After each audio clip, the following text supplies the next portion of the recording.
So now I'm painting a very close-up selection of the more difficult part of the photo to select. But I managed to select it by zooming in.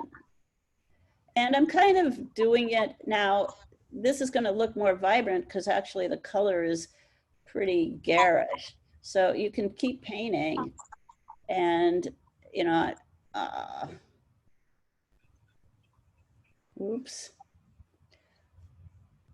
Oh, that's because I had vivid light up. Now I don't like that. Obviously I shouldn't have had vivid light. So I'm going to go way back and try darken, one of the darken commands. So multiply again or just simply darken. Notice now it's making it more muted. I was painting with vivid lights, so it was like making it look very bright.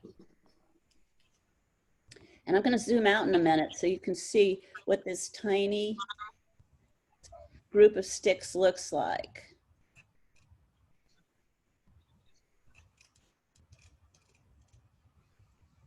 And it's putting too much color on, so I changed my opacity.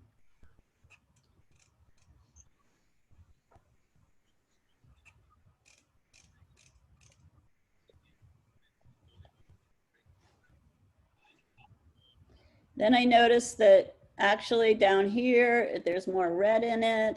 So maybe I want it to merge with the red more.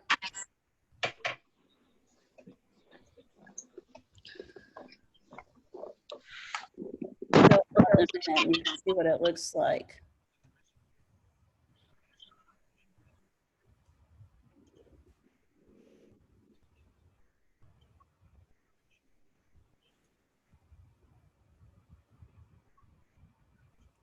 Okay, I'll just zoom out and we can see. So here's the one that I just painted, and it looks a lot better than the others, but you can't hardly tell because I'm going to deselect because it's pretty tiny. But there, you know, it doesn't look green anymore, it looks violet. Was that good? Yeah. Mm-hmm. And it's a kind of ridiculous to go to, he's just talking to everyone. He's talking about these little bushes that stick out into the sky. When I selected the sky, I didn't select, I selected around the bushes. But then when I selected the rocks or did inverse, it might not have gotten some of the bushes, or I didn't paint on some of the bushes, so that bothered Cole. So I was showing you how you could paint just the bush, but how do you select such a skinny, slender thing? So you have to go way in on it and select the color of the pixels that you want.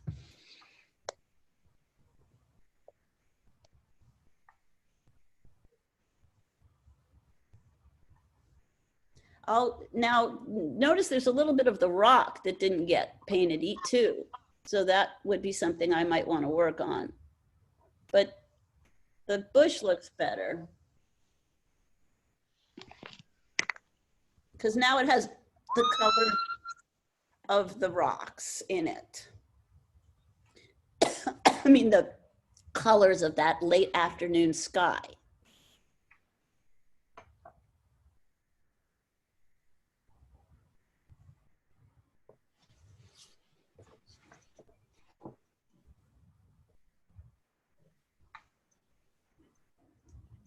So I could select this rock right here, just this little bit, and paint it. I mean, it's really fun.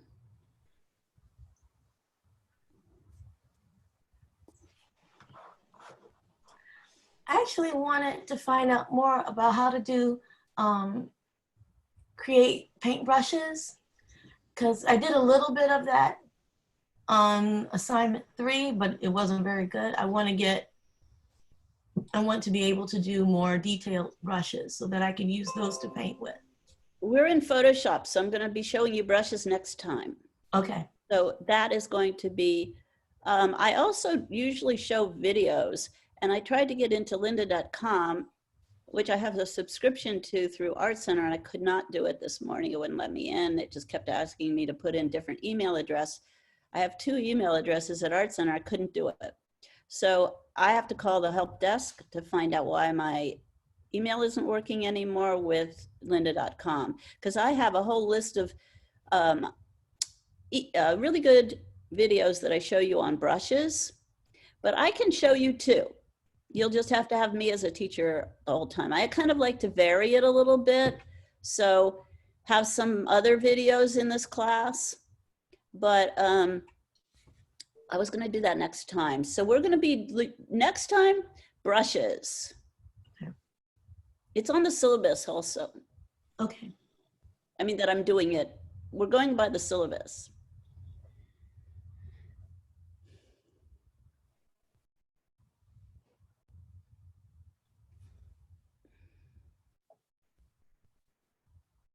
Brushes in Photoshop are super fun. And they're different than, you create them differently than you do in Illustrator.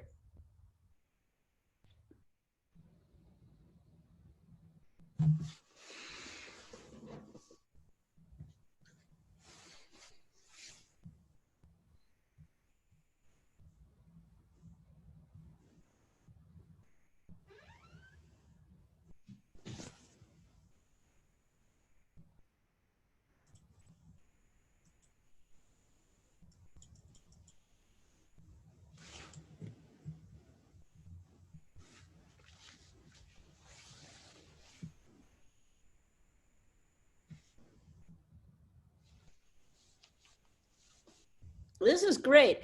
I was wondering when we started doing, distance learning a week ago, I was wondering, I kept asking, how am I going to share my screen? But this works really well, this program. I can show you everything.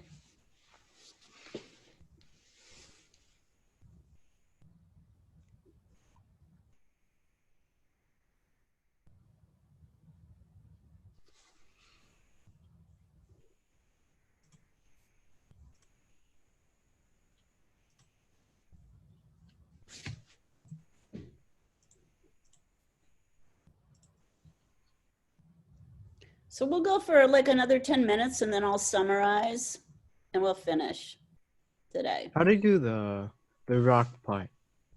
Because I got the sky and the man on rock selection. Save that? You save the selections? Yes. Okay, then the way you do the rocks is go select inverse and you'll have the rocks. Because the sky, this photograph is really divided into 2 parts, the sky and the rocks. And the man goes along with the rocks, but because you're basically just painting, we're just changing the time of day and just painting it all the same. The rocks and the man need to be in shadow, kind of a violet shadow. I made it. If you could make it a different color, if you wanted it to be like all orange or something. But so this piece works well because it's really divided in 2 parts. But if you were doing your own, you would be making maybe more specific selections later. So you would have to learn. And there's different ways of making selections in Photoshop. I've shown you the quick selection tool and the magic wand tool, but you can make selections with the lasso tool and the magnetic lasso tool. You can make selections with the pen tool. You can draw paths and turn it into a selection. That's a very accurate way of making selections. You can draw with the pencil tool and make that into a selection.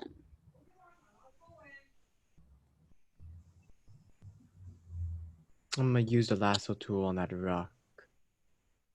Use the magnetic lasso tool when you do the rock. Okay, so do you want me to show you how to do the magnetic lasso tool on the rock? Or do you think you can do it?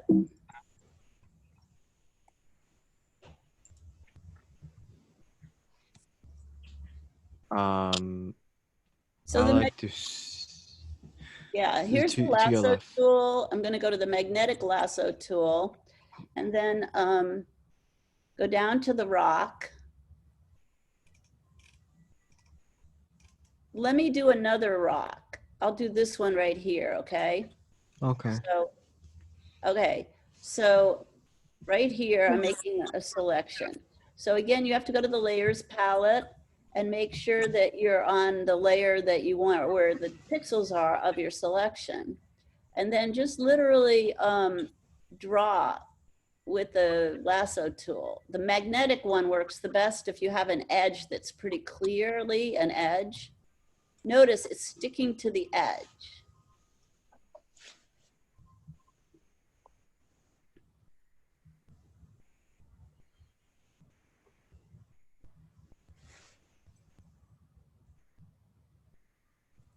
Double click when you're done drawing and you have the new selection. So that you can all see what I just did. I will paint it. So I'm going to the paint brush and picking a color that, let's paint it pink. I don't know. So making my brush bigger. I'll go to multiply again so that you don't lose the text, one doesn't lose the texture. And there, you see it turning pinker? Hmm.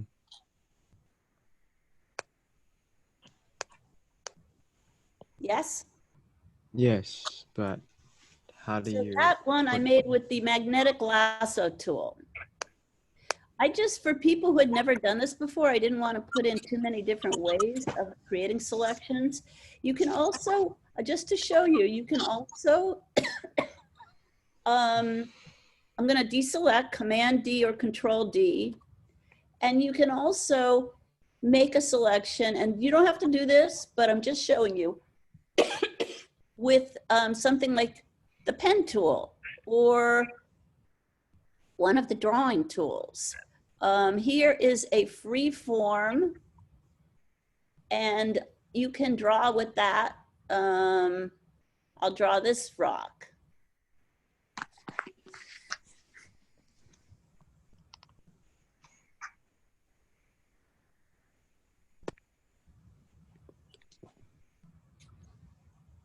Okay, now that's, can you all see that? That's a path. Hmm. But you can't fill a path in Photoshop.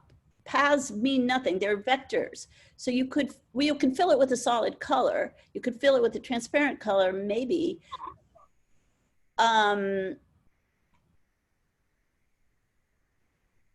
It doesn't fill, I think you have to make it into, what you have to do anyway, is you have to go up to window. I'm not expecting you to do this time, but I'm just showing you how many ways there are of making, and you go to paths, bring up a paths palette. Okay, here's your paths, and it says work path. And then you go to the drop-down menu and say make selection. And it's going to say, how do you want to do this? Are these all okay? You can make a feathering of the selection too, which might look good. Not on a rock necessarily, but maybe on something like, I don't know, the feather would create a softer edge. And say okay, and that becomes a selection. And then you can paint into that. Again, like I'll paint into it with orange. So again, I want to check my settings when I paint, and I'm going to go up to the paintbrush tool and just paint into it again. Multiply 23%, make my brush bigger, and there you go. So there are different ways to make selections. Maybe the most accurate way to make a selection is to draw it yourself. But I like the quick selection tool because it's very, it does it really quickly, and it's very learning. It learns what you want it to do. So I actually like it. The only thing with the quick selection tool is that it leaves a ragged edge, and I don't like that so much. So when you want to have a cleaner edge, it might be good to just draw it yourself. Either use the magnetic lasso that I just showed you, or one of the drawing tools and go to paths and make it into a selection. And then you can decide how hard or how soft an edge you want it to have. Hmm. So now I'm going to deselect again, and now you see that I've painted this one orange and this one pink. And I made those selections with different tools.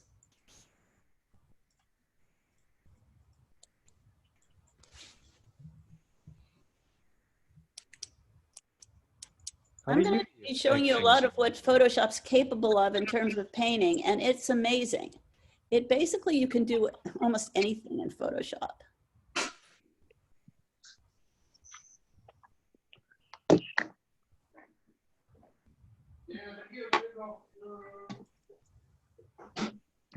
Now, how did you get to the paths window?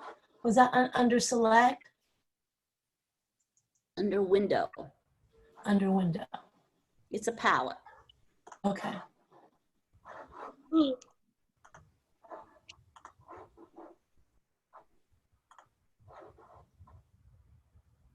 How did you do the effects and the glow part? How did I do what? The effects glow part? Okay, you have to select the rock. So you could do Got that it. with the magic, with the quick selection tool that I showed you. Select the rock and then copy it to another layer. In order to put effects on something, you have to have it copied onto a separate layer. And then you do layer effects. Since it's the only thing on that layer, the program knows to give that object the effect. So if you selected somebody's head, for instance, you wanted to give them a glow, you would select their head, put it on another layer, and then you could give it that glow.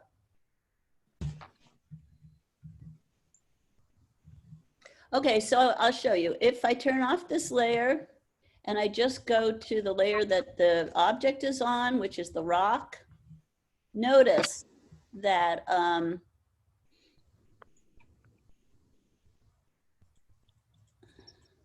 it has a, well, you can hardly see it, but it's got a green glow on it. Hmm.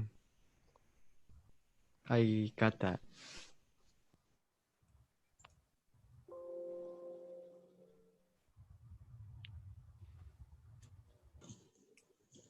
I got the rock and you look for the effect part. So I'm going to write out the, I'll try to write out the instructions by using my video. So your homework, I'm going to end the class in 5 minutes. The homework is to go take photos of things Okay. that you would want to paint, that you can envision painting in layers, that has a sense of space as defined by the handout that I gave you.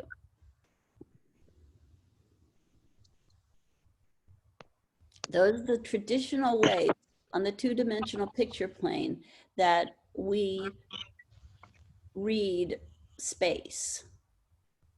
And it doesn't have to be, you don't have to use for this one 2-point perspective. You could just use vertical placement and size diminution together, or you could use atmospheric perspective. You could have a tree in the foreground and then, you know, it framing a view that has atmospheric perspective, but it needs to be a photograph.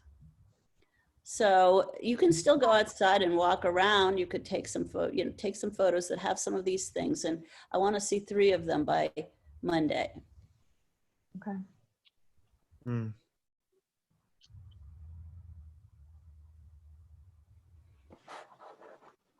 So when you say atmospheric perspective, are you talking about like depth of field? Talking about the fact that it's sometimes in the back of the photograph, things are more blurry than the thing that you were focused on. Okay.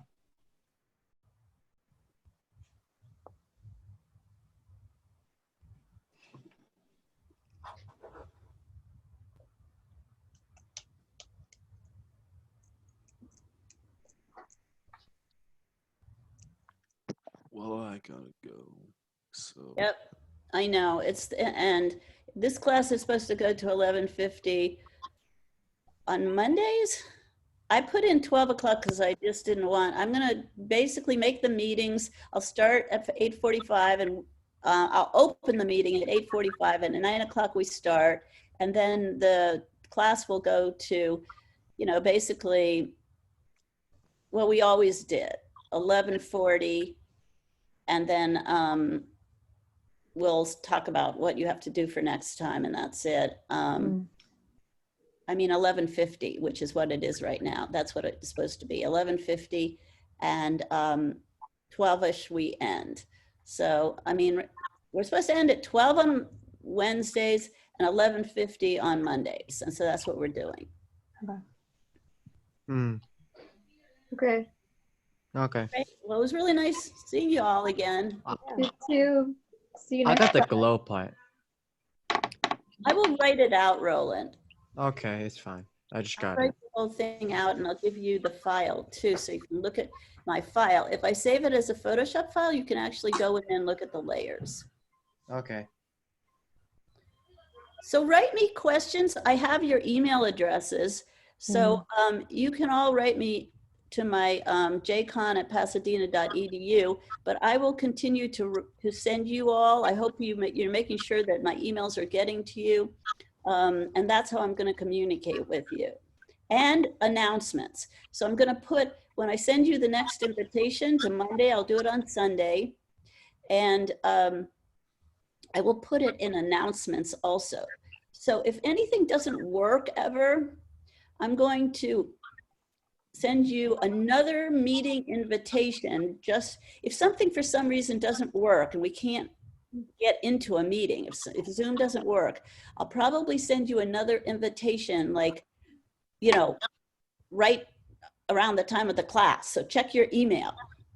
This actually happened yesterday where I couldn't get into the meeting for some reason. So my class was like, where are you? We're here and you're not here. So it was really something. So I said, I'm starting another meeting and I'm inviting all of you to the new one. And they all got it, that email, and they were all there. So that's how we did it. Because for some reason, because I have 2 Zoom accounts, it pushed me into the pasadena.edu and I couldn't get into my Art Center class meeting. I don't know why that happened, but I just figured out that I could just send them another invitation and we had the class. Okay. So know to check your email. That's how I'm communicating with you. And announcements. Luckily, Canvas has that announcement feature. Yeah, that's really, really good. So there'll be 2 places that you'll see if some emergency happens, there'll be, either I'll send you an email or I'll probably do both, or I'll put it quickly into announcements. Here's the new meeting invitation. Got it? Yeah. Okay, sounds good. Okay, wonderful. I'm gonna end now then. Okay, great. Okay. See you Monday. I think we're All right, making, bye-bye. bye. See you with your photographs, right? Yes, yes. Yeah. For Monday. Bye. Bye. Bye. Bye.